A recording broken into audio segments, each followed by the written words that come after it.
Penampilan Jokowi berubah drastis setelah dari Vatikan? Ini penjelasan lengkapnya.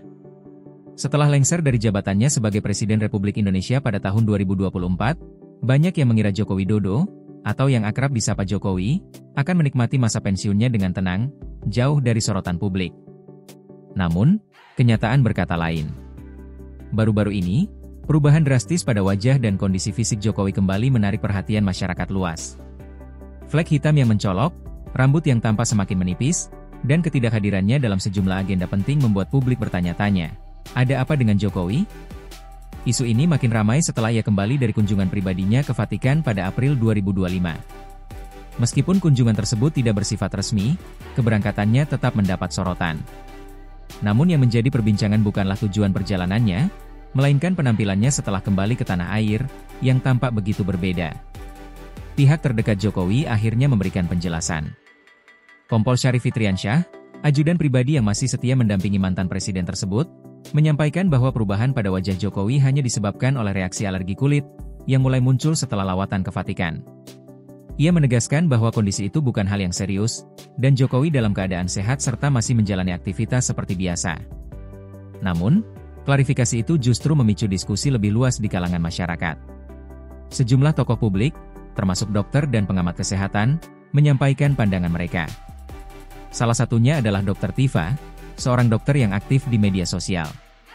Dalam komentarnya yang viral, ia menyebutkan bahwa kemungkinan perubahan fisik tersebut bisa berkaitan dengan penyakit autoimun atau kondisi hormonal seperti hiperkortisolisme. Meskipun begitu, ia juga menegaskan bahwa pendapatnya bukan diagnosis, melainkan sekadar dugaan berdasarkan pengamatan visual, dan menekankan pentingnya pemeriksaan medis yang valid.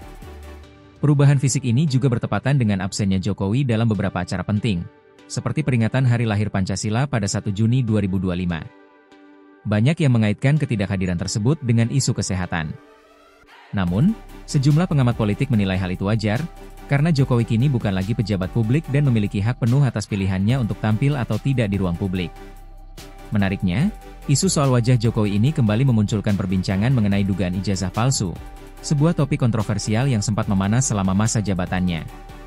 Meski telah dibantah secara hukum dan dinyatakan sah oleh Mahkamah Agung, sebagian masyarakat tampaknya masih menyimpan kecurigaan, terutama saat muncul gejala-gejala atau perubahan pada diri sang mantan presiden.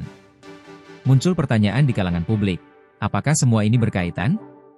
Atau hanya kebetulan waktu dan momentum yang membuatnya tampak seolah saling terhubung? Dalam era digital seperti sekarang, informasi dan spekulasi menyebar begitu cepat, bahkan seringkali lebih cepat dari klarifikasi. Ini menjadi tantangan tersendiri bagi tokoh publik, sekaligus bagi masyarakat yang menyerap informasi. Maka, penting bagi publik untuk bersikap kritis, tapi juga bijak dan empatik. Wajah boleh berubah, namun bukan berarti selalu menandakan sesuatu yang buruk. Meski tak lagi menjabat, Jokowi tetap menjadi figur yang diperhatikan. Banyak pihak percaya bahwa pengaruhnya tidak serta-merta hilang. Ia masih dikawal, masih memiliki relasi politik yang kuat, dan kemungkinan besar tetap berperan dalam percaturan nasional, meskipun kini di balik layar. Perubahan penampilan Jokowi tentu memunculkan pertanyaan, tapi belum tentu alasan untuk khawatir berlebihan.